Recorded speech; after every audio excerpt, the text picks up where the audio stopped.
Weapons, Fantastic Four First Steps, and OK Play. This is staying in. You know, I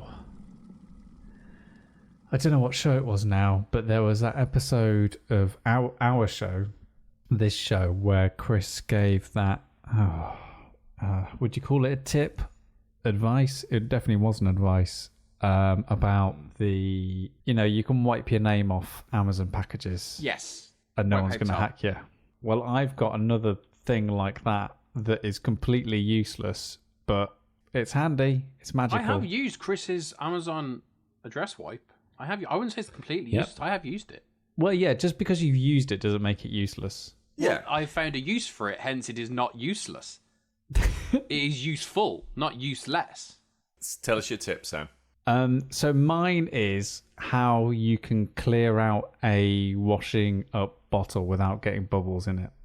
Okay. Right. Is it? Do you do like the? Do you kind of like shake it in like a circular motion to create a little vortex inside? You do, but it's when you're pouring it out, you shake it out as a vortex. Right. Oh. And Chris's thing was useless.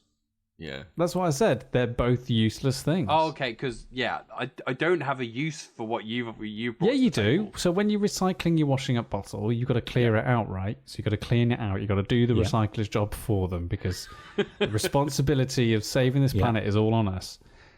And so it's clearing out a washing up liquid bottle or anything soapy is a proper faff, because as you're pouring it down the drain, air gets in and creates more bubbles, and you're there for ages. Now you're wasting water, you idiot. So double bad on you. You're not recycling this and you're wasting water.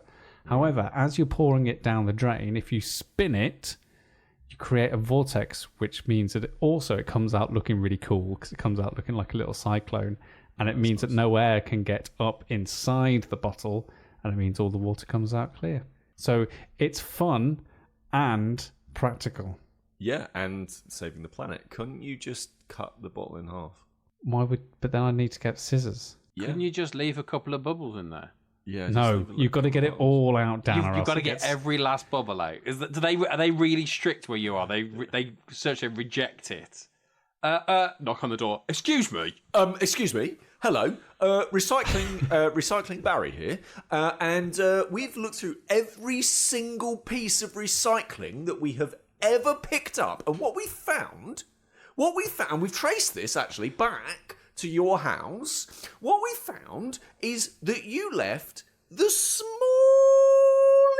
amount of Fairy Ultimate, other detergents are available, in the bottom of it. And what that's done is it's meant that we've ruined the entire plastic recycling process. How do you answer, Mr. Turner?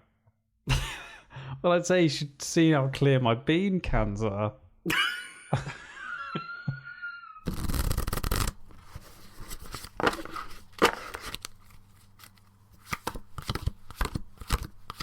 So we have a listener question. Good. This is from Damien, and they say, hope you're all well. Hope you are all well, Damien. I'm after some rather urgent advice. Now, I will say this. We did answer this immediately to them because we thought, well, it's going to be like a week and a half before we answer Damien on this one. So we have answered. Right. I've provided some initial answering, but I thought I'd give it a full answer here. And I thought we could all do that.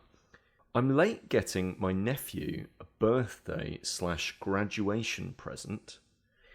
He wants a board game that plays well with 2 players and is story driven. Any recommendations? Hope the weather where you all are, is better than in South Wales. 2-player, story driven, tabletop game. Yeah. Difficult to know age, but could be anything. Birthday/graduation? Yeah, could be any age.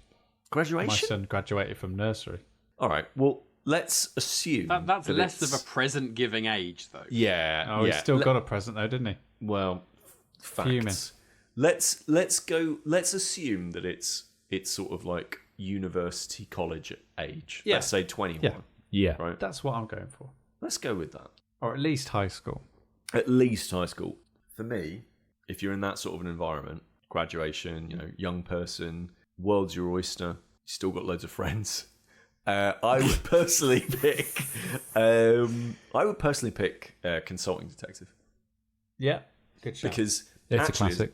As a 2-player, Consulting Detective is actually a really lovely, intimate experience. I think anything above 2 is a travesty, and you're asking Really? for trouble. But yeah, Really? Oh, Okay, I've literally sent people to sleep playing that game above 2-player. Agreed. Yeah, it works best at 2 because one person's there looking through the phone book and things, and the other person's looking at the newspapers, and it kind of not phone book, but you know what I mean. You do have the Sherlock, Dr. Watson-esque duo. Yeah, I you can dress up, you can play around. It's great. Yeah. I mean, I've played it with 4 or 5, and it was beautiful. But yeah, I think 2 players makes for a very, you can imagine like an autumn in front of a log fire, for example, or out on the veranda in a summer with a cool drink in your hand. Also, it's a great gift. Like, it looks nice, and it's nicely presented, and it's one of those games that I think that is at a price point and an aesthetic point where you're not very likely to buy it for yourself. Yeah. But it's a nice thing. It's a very superb thing to receive as a gift. It's a lovely gift. I think it's great. It's good to re-gift as well, because I was you about can to only play say. it once. Right? Yeah, unless you draw all over it. Yeah. I mean, you can draw all over it. And then I would say, obviously, if you don't know Consulting Detective very quickly, it is kind of like a big choose your own adventure, Sherlock Holmes going around London, but it's much more than that. It's kind of halfway between a choose your own adventure and like a full-on role-playing game, murder mystery evening thing. Evenings take 2, maybe 3 hours if you're going for it, and Sherlock always wins, so just don't worry about that bit of the game. Just enjoy the adventure through it. It's also an absolute classic from the 1970s, and it has absolutely stood the test of time. So I would say one of the Consulting Detectives. I would start with the big brown box, Baker Street Irregulars, I think it's called. I think that's the core one. I would start with that one, but you can't really go wrong with any of them. They're all very, very good. That would be me. Yeah, which we actually spoke about that game in the 6th episode we did of this pod. No. Yep. Wow. That was back in the 1970s. So it was brand new. Yeah. Spiel des Jahres winner or nominee? Can't remember. No, One of the two. Yeah. I mean, I've got several suggestions, of course I have. If the sound of Consulting Detective sounds great, but you don't want all that Sherlock baggage, then The Initiative is my next pull, which is a superb box of basically pretending to be young American school children trying to uncover a big adult-style mystery in the form of comic books. And it's got the central mechanic of how you interact with the initiative is actually really, really intuitive and really, really fun, but the actual mystery you unfold as you play it is superb. I don't want to say too much because I don't want to ruin it, but it's kind of like the level of detail in its design is in terms of, you need to look literally outside of the box and think outside of the box to solve some of the mysteries, and as it unravels you uncover more pages of this comic book, and it has a really, really exceptional mystery going on to it. It's just a bit lighter than Consulting Detective is. And in that same vein, when we're talking about detectives, I will probably go for as well probably Arkham Horror. The card Me game? and Kris had the card game. Yeah, sorry. Kris and I had loads of fun playing that as a 2-player game around this time, after we left university. So and it's kind of an experience that you can have as much or as little of as you want. So one of mine and Kris's pals has got really deep into Arkham Horror, the card game, bought a ton of the stuff. Kris and I bought a lot of the stuff, and it was kind of we've had our fill now, and that's about it. Yeah. And that was a nice place to leave it. But it's a really good 2-player. Well, it can go up to 4, but I think again it feels just right about 2-player. And actually, the other day, Kris, when I was clearing out some bits and pieces in the house. I found the journal that I kept whilst we were playing it. Do you remember that? Yeah, So we would play it, and then I'd write a journal as the character that I was playing, and like retell what had happened in our gaming session. That's cool. Yeah, it's really good. I would probably throw into the hat I would throw into the ring would be the Fellowship of the Ring, the trick-taking game, which we spoke about on this pod. I was in Portugal recently, and I went into a board game shop there in Lagos, and I asked the guy, what's the most popular game, what your favourite game you're playing now? And he said that. He's absolutely obsessed by it. And if you want a story-driven game that's not too long in each session, but you feel like you've played the chapter of something, this is really good in that regard. It's a trick-taking game, but you're playing through the story of the first book of Lord of the Rings, and as you're working through each chapter, new cards are appearing and others are disappearing, and it's all thematically tied to the novel. And each chapter begins with a card, which gives you a lovely little bit of flavour text about the next part in the story. And it's an immaculate production, it really is, and one that I very much enjoyed playing. I can also recommend anything by Ryan Lockett, although that's a really weird one for me because I've only ever played one of his games. I own one of his games, Above and Below, but he has cultivated this reputation for creating these very sumptuous worlds that he paints himself, he draws himself, that kind of sandbox style of gameplay almost as well. So yeah, those would be my recommendations. And obviously there's War of the Ring, but that's more combative. It depends on what the dynamic is for the two players, whether they want to have that experience of, say, like Consulting Detective or Fellowship of the Ring trick-taking game where they're doing something together, or whether they want it to be a combative story-led experience. Probably War of the Ring for me, because that is Lord of the Rings in a box. And then you've pick your IP. There's Star Wars Rebellion, if you like Star Wars. There's Dune Imperium, which Sam owns and we've spoken about before, which is Dune in a box. And that's also quite story-led. I think to continue the Middle-earth theme, I would have said something like Lord of the Rings, the adventure book game. Yeah. We played not too long ago. It was the three of us, myself, you, Kris, and you, Sam. We played, I don't think you were there for that one. No. So we played as a 3, but it can be played from 1 to 4 players. And Board Game Geek, I think, says it recommends 2 as the best. And that's just a really nice game of playing through that narrative. It can be a kind of a long playthrough because you can go through multiple sections of the story, or you can just kind of do a section at a time. So it is flexible in that sense.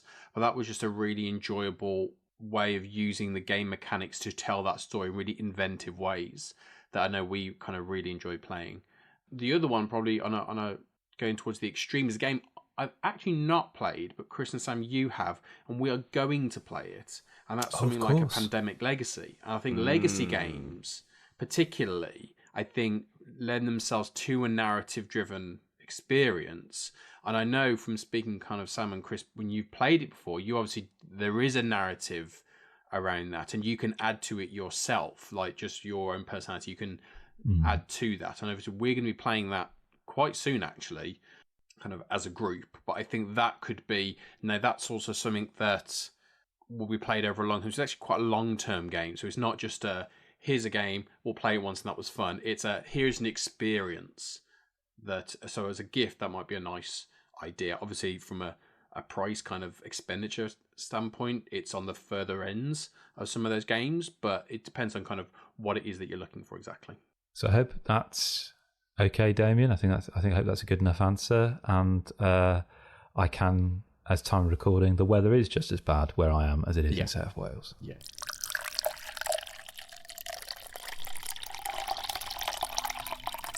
Been preparing the ground for cider, but preparing the ground. Oh, there's so much prep. Soiling it, fertilizing.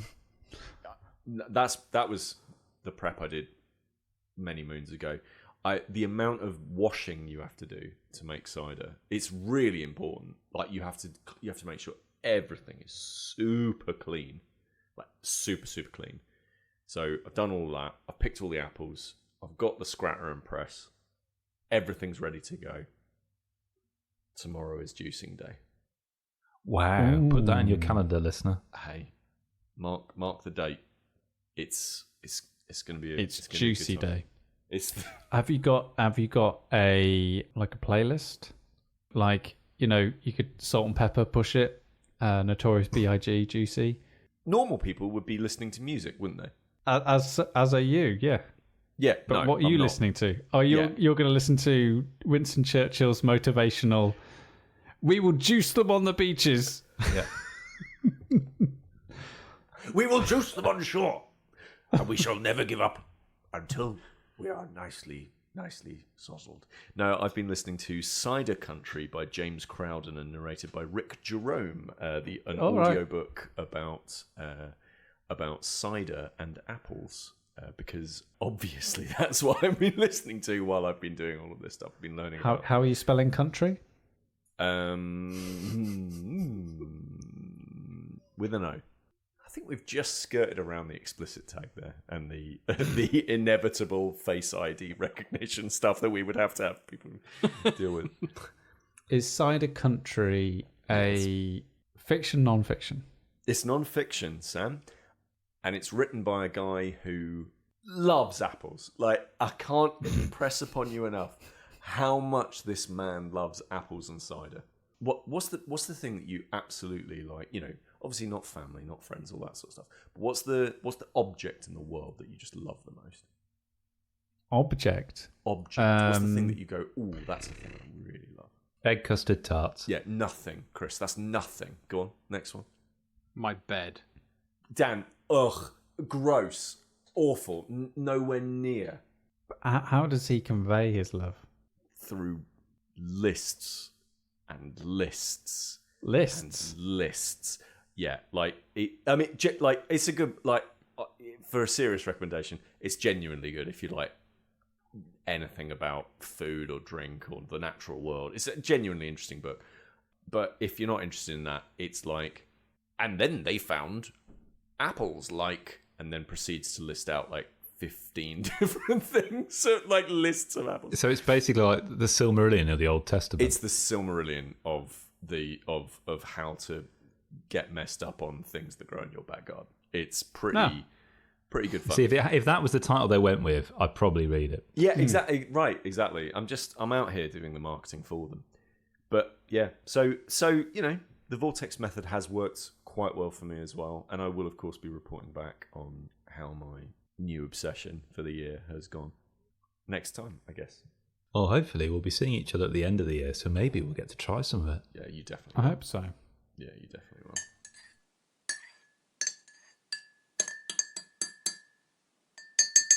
I'm gonna take a leaf out of the book of Sam Turner from 2024, if that's okay. Hello. Hello. Sam Turner 2024. Sam Turner circa 2024, Peter. It's a fine vintage.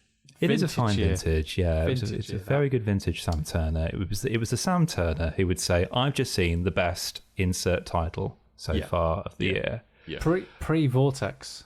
Pre-Vortex, PV. And I think I've seen my favourite film of the year so far. Mm-hmm. Agreed. It's taken me a long time to come to this decision, principally because there's been quite a hell of a hype train around this film, and I had to know that I wasn't just going along with the crowd and just feeding that hype machine, really. And this is Weapons. Okay. A film from Zach Cregger, who not only directed it, but also wrote it, co-produced it, and also, weirdly, co-composed some of its music. Mm-hmm. I suppose that's not that weird. John Carpenter was doing that for years. This is the person who directed, whose previous film was Barbarian. Now, I don't know if any of you are familiar with Barbarian. Sam and I watched it late one night for a laugh when it appeared on Disney+. I'm familiar with it, which is why I laugh when I say you watched it late at night one time for a laugh. Yes, I'm aware of it, but haven't watched it. I don't give a hoot about movies, and I've heard it's quite a rough watch. So one of the things I like about Zach Cregger is that he's doing what a lot of modern horror directors are doing at the moment, is they are recognizing the multitude of ways in which we as human beings can feel and react to horror. Mm-hmm. So it is quite limiting if you think about it, if when you're creating horror in your film, where the only reaction you elicit every time is just shock, like a scream from an audience member. Yeah, sure. Yeah. After a while, that gets quite tiring.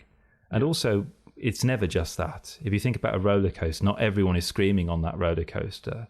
They're having various different reactions.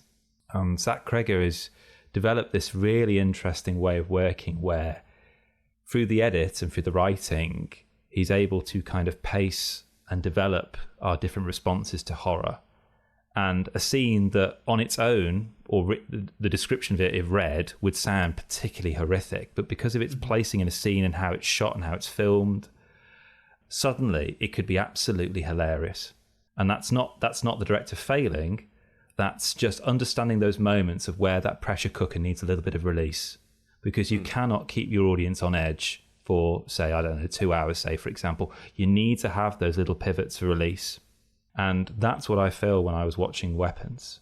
It helps also that it's my favourite subgenre of horror, which is a horror mystery at its core.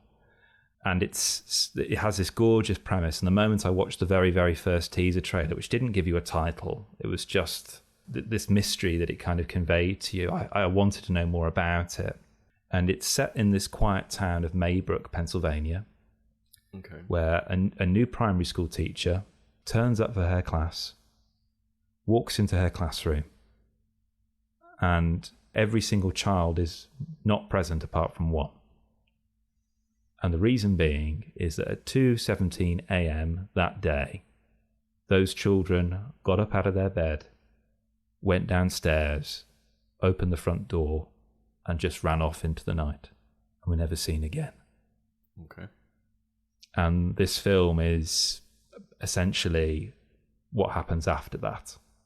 And it's told in a kind of Rashomon style of storytelling, which is essentially, it's named after the film Rashomon, where you've got chapters, I suppose, in the film where it focuses on individual characters.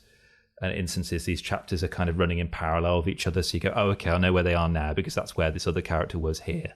So, for example, we spend time with the school teacher who is invariably traumatized by this experience, but he's trying to reach out to the one child that turned up who is also quite traumatized. And we realize that she's not necessarily a perfect human being. She has her own problems. We're also dealing with her off and on again kind of lover, who's a police officer who is struggling in his own life and having to try and impress the chief of police, who's his father-in-law. We also have a parent of one of the children who is obsessed with this mystery and is going around asking people to look at their Ring doorbell cameras so he can scrutinise the footage. Because the children are just running off of their own volition. Their arms are kind of outstretched ever so slightly to the bottom, so it's forming almost like a triangle. And it's quite an eerie image watching children just run off into the night with their arms almost like little aeroplanes doing that. And it also, one of the characters is the head teacher of the school. And it does an incredible thing of delivering genuine scares, some fantastic jump scares. But it has this incredible soundtrack also where some of the percussive bits sounds like doors knocking. So it's this really interesting blend of diegetic and non-diegetic where you're thinking, oh, it just adds to that tension. But it's also genuinely hilarious. Mm-hmm. There is a moment where a school teacher is being chased by somebody, like kind of quite demented, into like basically a petrol station shop.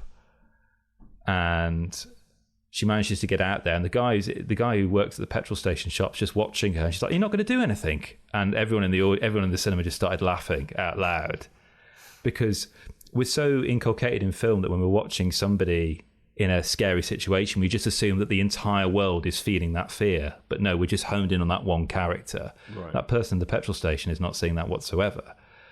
And also, it has one of the most cathartic endings I've ever experienced.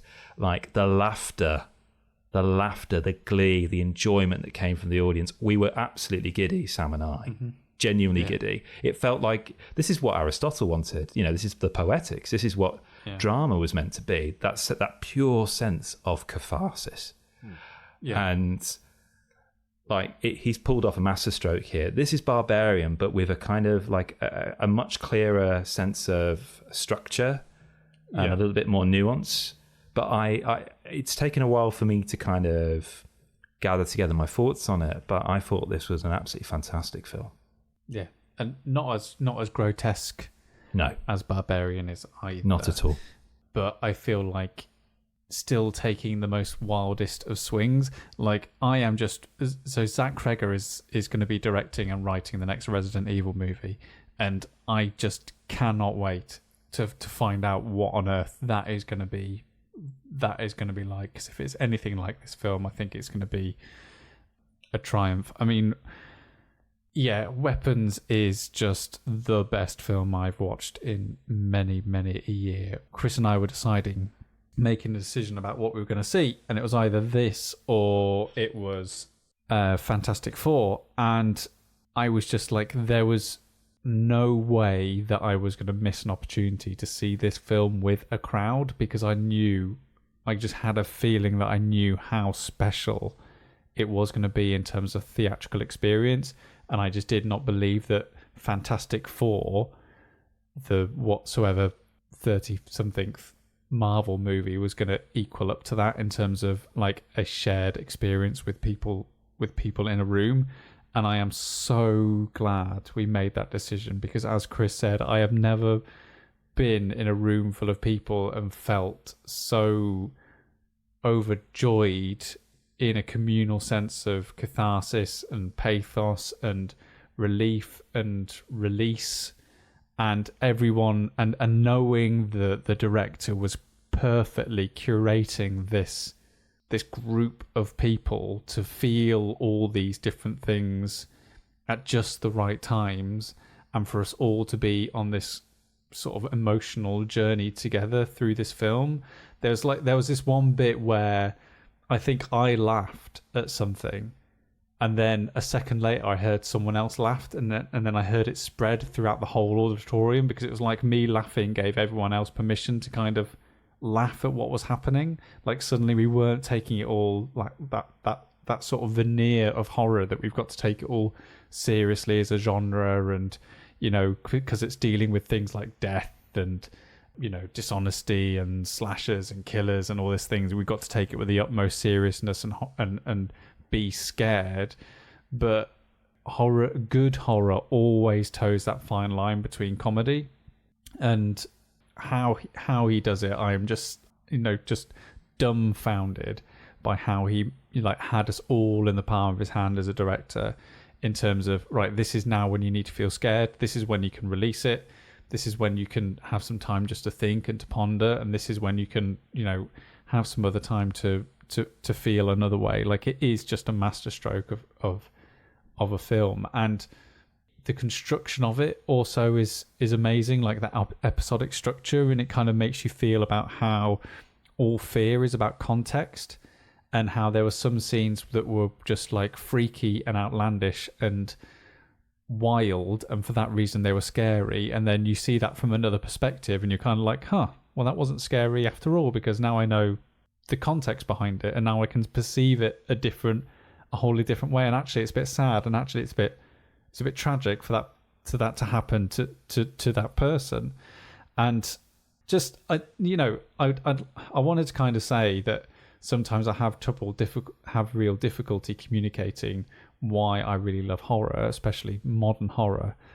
And in some ways, Weapons is that answer, but I don't feel like I'm articulate enough to really articulate how the many ways that Weapons is such an amazing film and a credit to cinema and the genre. Like, it just is incredible. I've been fairly clear in the past of my. I'm not a fan of horror. Let's just say it's not a genre I've ever really enjoyed. It's just I don't like the sensation that it kind of brings up in me. I think weirdly, the better the horror, the less I want to see it, because a bad horror is just going to be a jump scare of a thing jumping out, and that's going to be horrible, but I can get over that. A good horror is going to grab me and dial up that tension to it's almost at breaking point, and that is unbearable for me. But it is like hearing you guys talk about Barbarian in the past, hearing you guys talk about Weapons, as we talked before, like what I like to do with horror, so I'm interested in. They're always full of interesting ideas. What I like to do is I will read the plot, I will read the synopsis. I want to know what happens in them. I just can't bear to have that tension. So I've read the synopsis of Weapons, so I'd seen the trailers. This is my way of enjoying it, but it is like hearing you guys talk about this stuff is one of those things that it makes me want to watch horror films. Like I'm not going to ever get past that. But it is when I have these, it's like, it's a real shame because I know I'm missing out. I really do. I know. Like I remember hearing around when Barbarian came out that it was a masterpiece. I'm hearing the same things with Weapons. I'm like, it is a shame that there is this area that I'm just going to miss out on because of my feelings towards it. It's not really something I can get over. I think with Weapons in particular, as well as all that feeling I have around the genre. The subject matter of missing children and stuff like that, any kind of media that deals with missing children, anything to do with children and stuff like that, I really struggle with. I find it quite triggering, so I avoid those completely. Like if a trailer comes on and within the first 5 minutes a child has been abducted, I'm like, no, turn off the trailer. I am not interested in this. And so to have a film where the kind of conceit is to have these missing children, I completely understand the reasoning behind it. That again is something that pushes back on me, but it is especially listening to you guys talk about it and how kind of positive you are and how such an experience it was does make me wish I would watch those films.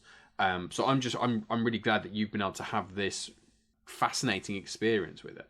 And I think it's quite interesting for me that to have a film that has, I'm going to say, an upbeat ending, let's say, and the upbeat ending isn't just the single survivor walking off as the sun's rising.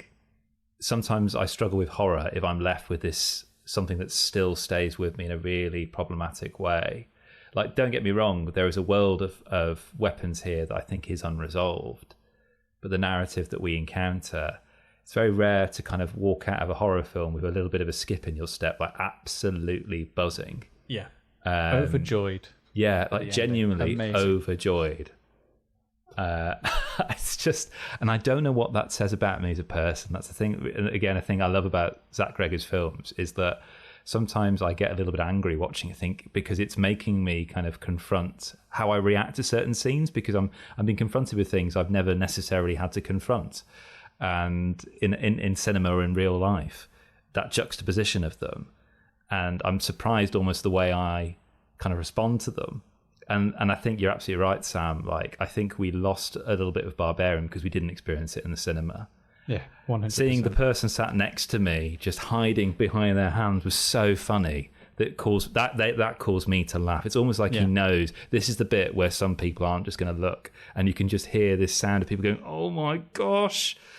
Not because they're seeing something horrific, it's because they're anticipating something. And it just becomes infectious. It just spreads throughout the cinema then. We're all just laughing at each other's discomfort, as Sam was laughing at mine. I think my favourite bit of the whole movie is there is one particular dream sequence which is just incredibly put together. Like, it is just masterful. A scene with Josh Brolin, and he comes out of it, and apologies to whoever's editing it and editing this, and there's and he comes out of it, and it's a proper messed up like dream sequence. It's amazing, and he just shouts something like, "What the f*** was that?" And like, it was amazing because that is what every single person in that auditorium was thinking, and he said it, and everyone just burst out laughing because they saw someone on the screen feeling exactly what we were all feeling. We were like, yeah, we're with you, Josh. We're with you every step of the way because we're all thinking it, and we're with you. And it's just like, it was an amazing piece of screenplay writing, and I just cannot get over how, as a director, he knows exactly where you are as an audience member when you're watching his films, and knows when to turn the screw, knows when to flip it completely 180. You know, I go on and on and on about my big thing being about getting tone right, and Zach Cregger is just the master of being able to play with tone in a way which usually I'd find abhorrent and, disgusting, but for some reason he can make a comedy, the funniest comedy I've seen this year and the most horrific horror I've seen this year, all in one film, and get away with it. Like, it's just, don't know how he does it. Amazing. Yeah. Yep. Have you got a name for your cider yet, Pete? I have not, and I was actually going to say, stayinginpod@gmail.com is the place to email us about any old nonsense. But also, if you've got a name for my cider, please let me know. It's good. It's being made in Bristol. Just doxed myself. It's obviously made of apples, and it's being made by me. So if you have a name for my cider, stayinginpod@gmail.com, I would be very interested in hearing it, because I do not have what kind of apples do you have? Don't know. I've also, Dan, because of course I have. I've also sent my 3 apples off today to a geneticist to tell me what breed of apples I have in my back garden. Sorry, hold on. Right, okay, so let's roll back here. First of all, how did you source the geneticist? Well, I went online and I was like, what apples do I have? And then nobody could tell me. So I went, okay, how can I figure this out myself? And there was an online... Was Reddit unavailable at this point? No, Reddit was there, but Reddit was like, no idea. I went to Apple Day in my local area, and nobody there could tell me what they were. And I took enough apples with me. I've just got this image of him wandering around. Yeah. With apples in his arms. No one's been able to tell him that he's actually got a potato in his hand. Look at my apples! Look at them! Look at what apple is this? Please, sir. It's some sort of mystic, like a mystic emblem that no one believes him is actually real. Like, I told you they were dragon eggs. No one would believe me. So I took them there. Nobody could tell me. So I thought to myself, well, you know what I'm going to do then? I'm going to send them to the mother orchards in Brompton to see if they can figure out where they are. So I had to send 3 apples through the post, which was an awkward conversation with the post office worker who said, "And what's inside?" 3 apples. You're just sending through the apples nude. Yeah. Well, wrapped in bubble wrap. What are you hoping for? I mean, I'm genuinely, the second best result I can get is just a name for what they are. Like this is what they are. They're quite well known. It's all good, right? Yeah. But the best result would be Mr. Willington. We're proud to tell you that this is an apple we do not have any record for. Wow. Yeah. Wouldn't that be And then amazing? we've got to @stayinginpod if you want to name a new genus of apples. Wow. Yeah, so that's the plan basically. So or at the very least you could find out to see if they're related to any famous apples. Exactly. Yeah, so that's the... What an episode of Who Do You Think You Are that would be.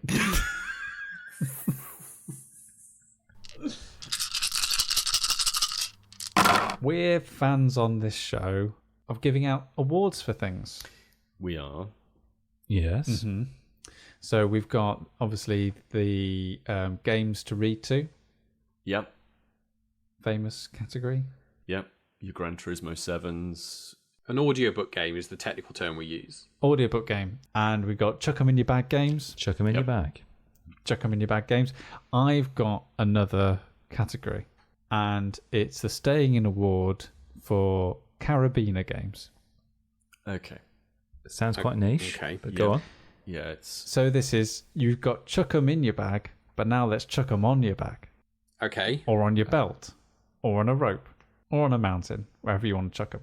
And this is very, very brief, but I've just been playing a few games recently, one of which actually came with a carabiner, and I thought, this is great. This is a whole new area of board games that is yet untouched. So me and my son had a picnic the other day, and as we were leaving the house, we'd recently been sent a copy of OK Play from Big Potato, which is this sort of hanging objet d'art of a board game attached to a carabiner, and I just literally just clipped it to the backpack that I had, which was carrying all the food and stuff, and sort of clanked my way over to the green where we're going to have a picnic. And then you just unclip these tiles and you play this game where everyone puts down a tile, and you've got to put a tile down next to a tile that's already been placed and just create 5 in a row, and that's the game. And we played it a few times and had an amazing, a great time, and he really enjoyed it, and I was just like, that was just fantastic. Like, I just just clipped this thing to my bag and off we went, and we had a great time. And it kind of, I think, like, OK Play is a game that I've seen in lots and lots of shops. Yes, I know the one you mean there. Yeah, as soon as you've seen it, you probably would have seen it in a shop, in a Waterstones or any sort of game, any sort of board game shop. You can see it on our Instagram page, can't you? Yeah, you can see it on our Instagram page, because I took a photo. In fact, I took 2. And in terms of portability, it's a really nice thing that you can just literally just attach onto a bag and take with you. And actually, it's really well made in terms of, I thought, this is, especially with a 4-year-old, this is going to go everywhere. This is going to be awful. And actually, it stayed together really nicely and is a really nice game. And it also reminded me that Seaside would also make a really good carabiner game. Yes, I was thinking that as well. That would be a good carabiner game. But surely, does the game itself need to be attached to a carabiner?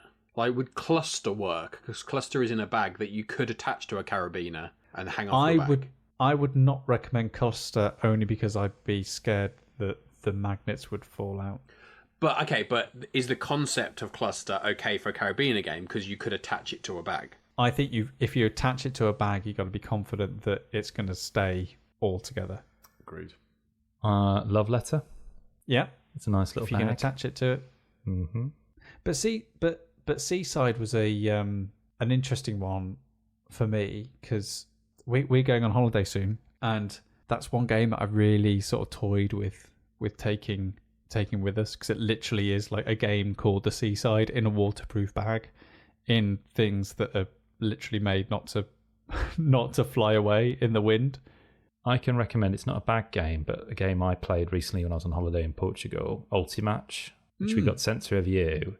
It's by Justin DeWitt and Anne-Marie DeWitt, who designed Castle Panic, which is a game I and my wife really, really love. And this is another co-op game, but it's a co-op card game where you've essentially got a deck of cards, different colours with different numbers on them. And you've got this pyramid of cards in front of you. They're kind of almost, it's 2-dimensional, but they're kind of layered on top of each other, almost like Seven Wonders Duel style. And as you kind of take a card off the bottom, it may reveal ones on the other layers beneath. And you've got a hand of cards, a limited hand of cards yourself, and you've kind of got this central row that you can also play into and use as a team.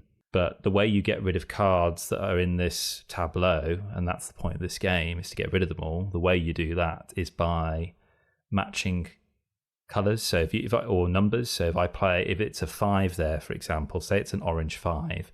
If I've got a 5 in my hand of any colour, I can just play that 5 and remove that 5 from the deck, the tableau. Or if I've got an orange card, I can also play that, for example.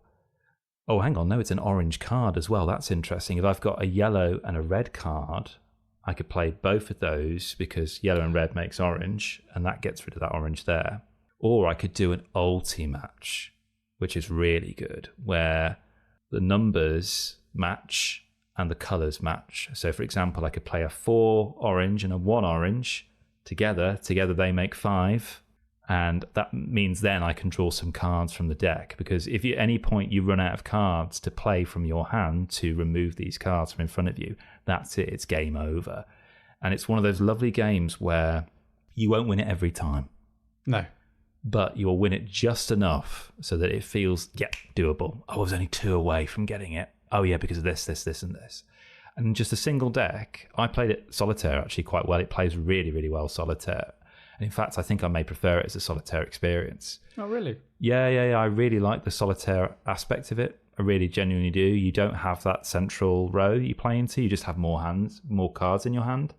So the kind of playing multiple games of it, I find really satisfying, because I play a lot of solitaire typically on my phone. That's kind of like my go-to mobile game. which some people may balk at given the plethora of mobile games we've covered on this podcast. I go back to Solitaire, but Ultimatch for me is a really lovely travel game in that regard.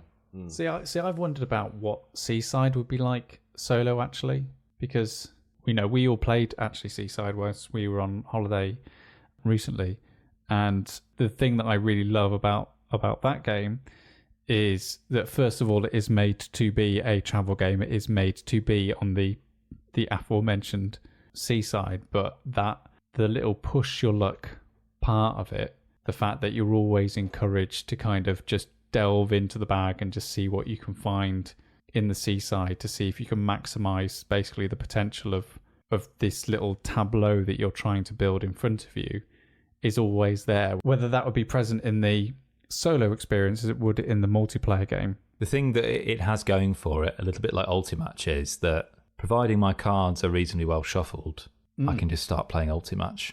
There's putting a little bit of a tableau out there, but Seaside, they're already shuffled. You just need to shake the bag, and particularly if it's been on a carabiner, swinging back and forth. It's all you've been doing the shuffling while you're walking to the green or to the beach. So then it's just a case of just reaching into the bag, and that's it. You are ready to go. So I think that for me makes it that's really important for a solo game experience, how quickly I can set up and play the game. I get that also with Kinfire Delve. That's a similar principle. It's very quick and easy to pick up and play that game repeatedly in solo. Well, maybe I will take it away with me, because there's quite a few of us going. So, and Seaside goes up to 5 players as well as playing solo. So that suits us down to the ground. Well, in a alternate universe of where Kris and Sam, you wandered into the cinema, turned left, and went to see Weapons. In that alternate world, I walked into that cinema, turned right, and I did go and see Fantastic Four First Steps. We all saw films with Julia Gardner in. Yes. So that is the 37th Marvel film, which is quite frankly ridiculous. But it does kind of feel, I think the last few films have started to feel like, okay, because we're building up to something big, it's kind of got a bit of life back into it. I don't think I'll ever get back to where it was, but we're moving towards something. So so I saw Fantastic Four First Steps. This is the 4th kind of modern big screen adaptation. There was another one before that, 92 adaptation by Roger Corman that I don't think was ever released, and basically when kind of the rights got bought elsewhere, those copies were burnt, but you can find it somewhere. But that was a kind of a rights issue to try and keep the rights there. So this is the 4th main one, following the 2 early 2000s films with a very young Chris Evans, future Captain America, and then the 2015 what some dubbed based on the title Fantastic, which wasn't I don't think, to be fair, none of them have been particularly well received, but also none of those have been part of the kind of this Marvel Cinematic Universe juggernaut. But when the rights to kind of Sony properties was bought up, there were a number of films that everyone was talking about. Spider-Man, Fantastic Four. As soon as that happened, everyone was like, okay, when are we going to get that? Stuff like X-Men, but when are we going to get Fantastic Four? And Fantastic Four has never been something that I've been like desperate to see or anything like that. I don't read the comics. This one is directed by Matt Shakman, who did WandaVision, which I loved. So that was always going to be a kind of a good sign. So yeah, my understanding of kind of the Fantastic Four is largely based on the films. So kind of I see it as quite a comedic, quite a light-hearted, well, I'll get to Fantastic, but comedic and light-hearted kind of story, especially those early films. It was all about the comedy and quite silly and very comic book. Not to say that's a bad thing, but it was very cartoony with those ones. So Fantastic Four is the first family of Marvel, as they're known. Reed Richards, Mr. Fantastic, Sue Storm, Invisible Woman, Johnny Storm, Human Torch, and Ben Grimm, The Thing. Just the way this one is set up is they've gone in a very different direction to all the others in terms of just basing this in a regular superhero world, usually of New York, all that kind of thing. So what they've done differently here is they've said, okay, let's put this in another universe. We're obviously building all this multiversal era thing, as whether it's successful or not is another question, but we've already introduced the idea of the multiverse, these other universes. And so this Fantastic Four, as a way of explaining why we've never seen them before, exist in universe 828. So the MCU is universe 616. This is universe 828, which is actually a nod to the birthday of Jack Kirby. Okay. Why that's been put there. So in this world, it's set in the 1960s, but a very futuristic 1960s with vastly superior technology to that of kind of the universe 616. The Jetsons. The Jetsons, yeah. And that's what one thing it enables them to do is have the lovely juxtaposition of super futuristic, but also classic 60s design and all that stuff, which is just beautiful. And the production design of this is absolutely stunning. Like I mentioned, the director Matt Shackman with WandaVision, one of the best things about WandaVision was as it went through the kind of the eras of television, the look of each of the eras was really well put together and really identifiable. And there's a real sense here, there's real tactile nature to the design of this world. And it really sets it apart from everything else that we've seen.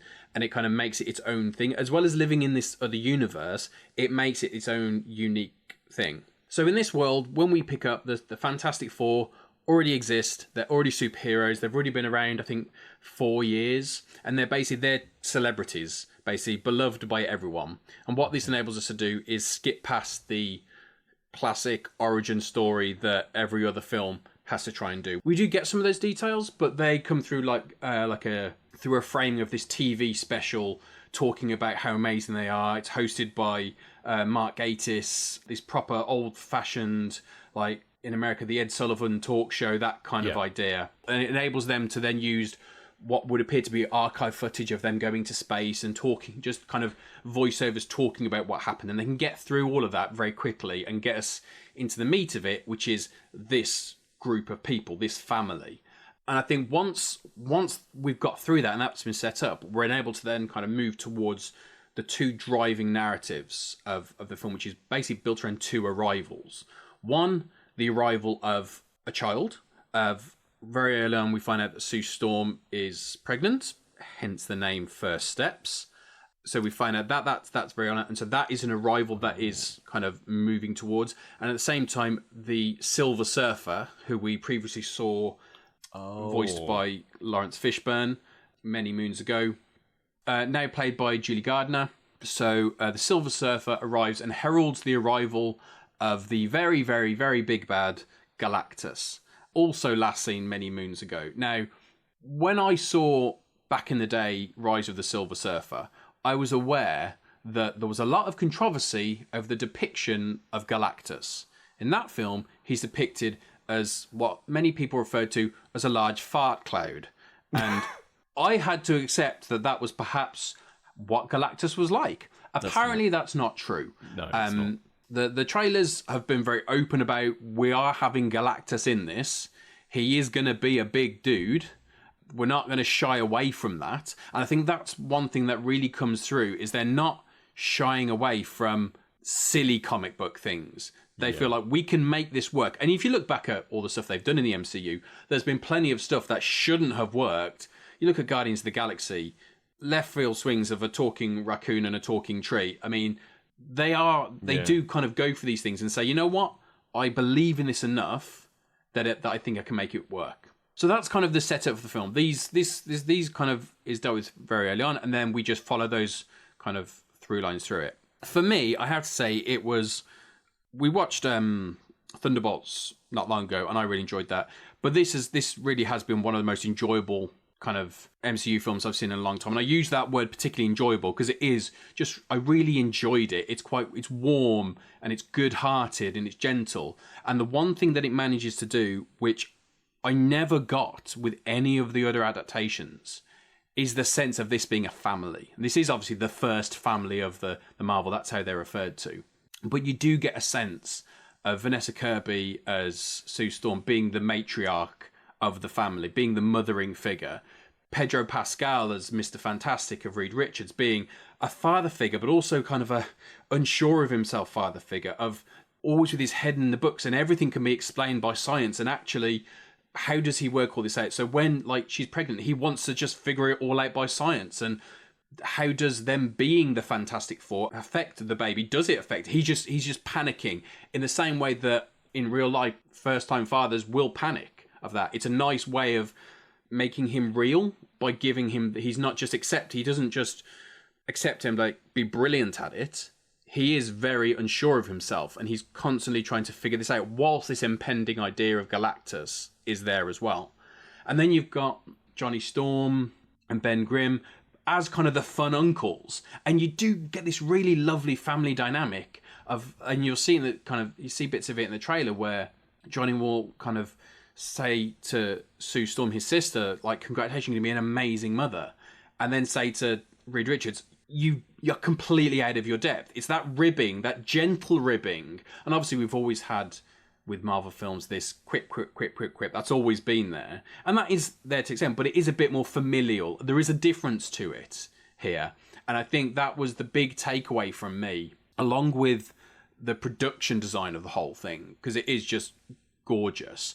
I just like spending time with them. Like, Sue and Johnny feel like brother and sister.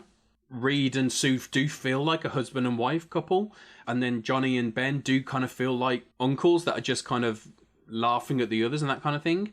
Everyone gets really strong character arcs. No one feels left out. No one feels token. It is lovely to see kind of the Sue Storm character get a proper arc and be in charge of her own destiny. Like, you look back at, like, Jessica Alba, like, she's written as the wife of Mr. Fantastic, really. That's her role, is to feed off the male characters a lot of the time. Fantastic Four First Steps does not feel cartoony like the old ones do.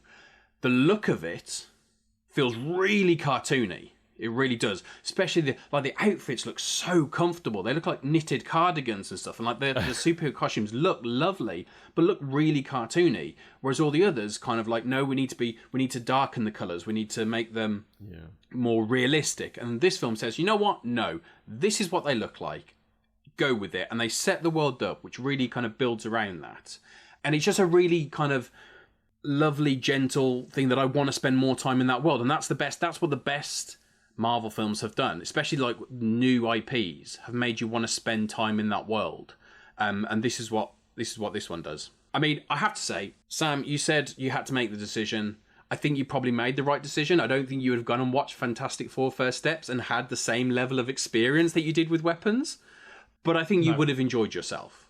Yeah, probably. I think the presence of Marvel stuff, and I was actually reading an article the other day about how Disney Plus has actually really bottomed out a lot of their big franchises for many reasons, but the effect that it's had, especially on Marvel and Pixar and Star Wars, and how much like that way of thinking has kind of permeated now with me, in terms of like, I just do not care about seeing any of these films at the cinema anymore. Like, I'm more than happy to sit at home and watch them on Disney Plus, which is what they've trained me to do. So I'm more than happy to follow in from that. So it's good. I mean, yeah, brilliant. You've got lovely people having a lovely, gorgeous time. Brilliant. I mean, we're all thinking it. If we were the Fantastic Four, which of the four would we be? I'd be Grimm. Pete would be the bendy one. Dan would be Johnny Torch, and Pete, you'd be Sue Storm. All right, yeah, I'm up for that, because I get to be all invisible and like play little pranks on people. Yeah, exactly. You'd be pulling people's trousers down, doing wet willies. Yeah, doing little wet willies. It's really interesting that that the son of the Fantastic Four is present in this movie then, because that is a character that is going to be very, very, very important in the upcoming arcs, because basically, that it's really interesting. Like, as somebody who was around a lot of the comic books of the era that they essentially are taking from a lot, it's really interesting to see, like, oh right, okay, then clearly they're going to do that next. But that's really cool that they've got the kid, because basically with that they could do some very interesting stuff around, like they're doing. The overarching theme of the latest Marvel movies seems to be about essentially the multiverse, right? Like different universes, different basically ways of them exploring different sort of takes on classic Marvel properties, and really, if we're being cynical, an excuse to essentially write off any, but where were they during X sort of problems, right? But Franklin will be a very interesting addition, and I can see a lot of, I would imagine that will be a character that the version of their end game will probably feature that character quite heavily, I would imagine. Can I ask Stan, does it still stick quite close to the Marvel playbook in which we have the big bad at the end and it's the heroes versus them and then they kind of take them down? Because Thunderbolts had that in part, but it had a slightly more interesting take in which it did that. With Thunderbolts, there was a really interesting way of addressing that whole idea. The whole idea, kind of the end kind of stage of Thunderbolts was kind of fascinating, the decisions that they made on that. Fantastic Four doesn't do that. I don't think there's anything getting away from the fact of there is a big dude that is going to need to be defeated somehow. Mm-hmm. And so there is a little bit of we have to follow that Marvel formula. But part of that, you can say, yes, it's the Marvel formula, but also it's the comic book formula. Like, the Fantastic Four are having to face Galactus. You would expect there to be a time when they face Galactus. So, like, that's kind of baked in.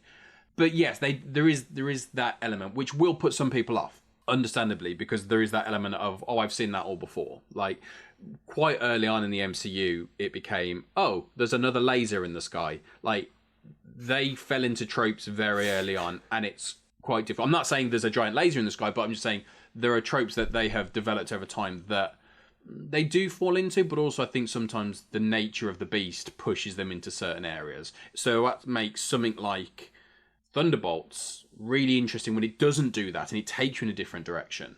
I mean, I was going to talk about Eternals then, but then it made me sad, so I didn't. Here we go. Keep banging that drum, don't you? But yeah, so unfortunately there are tropes that it does go into, but I think but the core of it kind of forces them down that road. The kind of the materials that it's all based on is going to push them in that direction. I think that it was always going to be the case if Marvel were going to rectify anything, that getting the Fantastic Four and the X-Men right was going to be absolutely critical to really...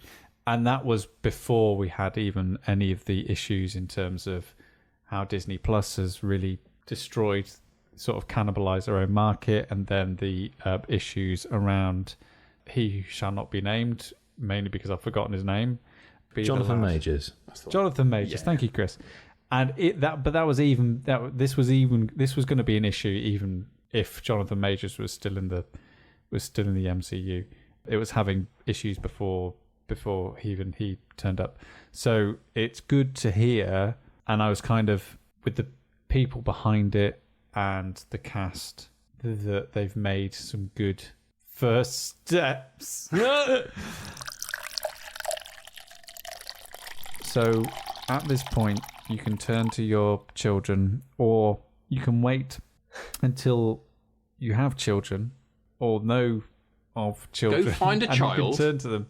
You can go find a child and go, I was there. I was there when Staying In announced their first award winners for Best Carabiner Games, OK Play and Seaside. Okay. I was there when they announced that Weapons was the best film of 2025. Oof. I was there. I mean, are you taking that for the entire podcast, or are you just claiming it? Yes. Well, no one's saying it's not. I was there when they opened up the gates to a new genus of apple. Yeah. And a new cider brand. Oof. I was there. What a day. And if you want to be part of history, you can also suggest some new award categories. We're always on the lookout. Always. You can suggest names for Peter Cider. You can suggest names for this strange genus of apple. Yep. that Pete has paid good money to get identified, only for it to come back and say, but these are pears, Pete. If you would like to do so, then please email stayinginpod@gmail.com. You can also contact us on Instagram. It's been a bit quiet there of late, but that's because we were waiting for you. We were waiting for you to turn up. We were waiting for you to turn up, listener. That's why we thought we'd Staying in Pod. Yeah. It's best just to like us and walk away. If you'd like to hear some of the amazing songs from Weapons and also Fantastic Four, then you can listen to one of our curated playlists on Spotify, details of which are in the show notes. That's the easiest way to find it. We've also got created pages on BGG, so if you want links out to things like Ultimatch and OK Play and Seaside, they will all be there.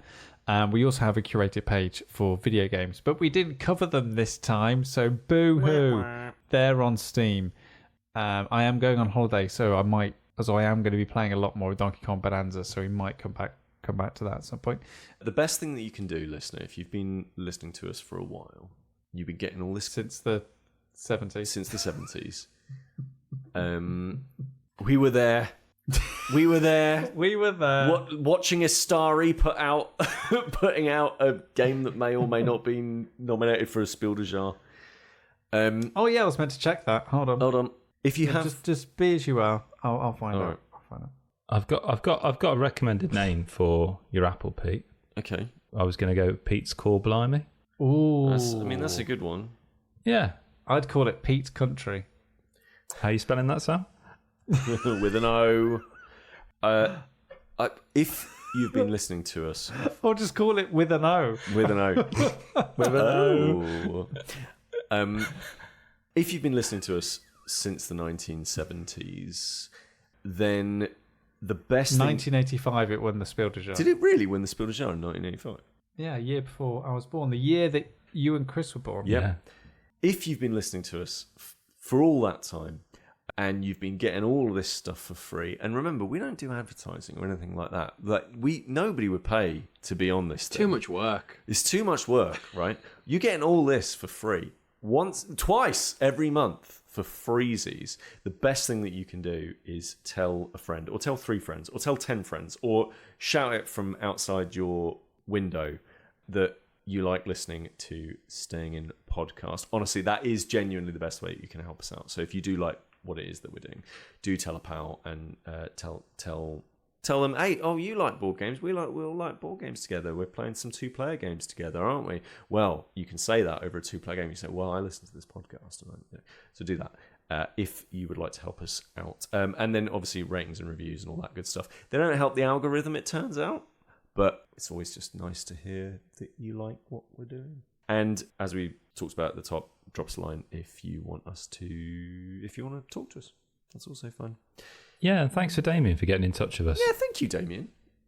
I appreciate you, Damien, for getting in touch with us about that. Take care.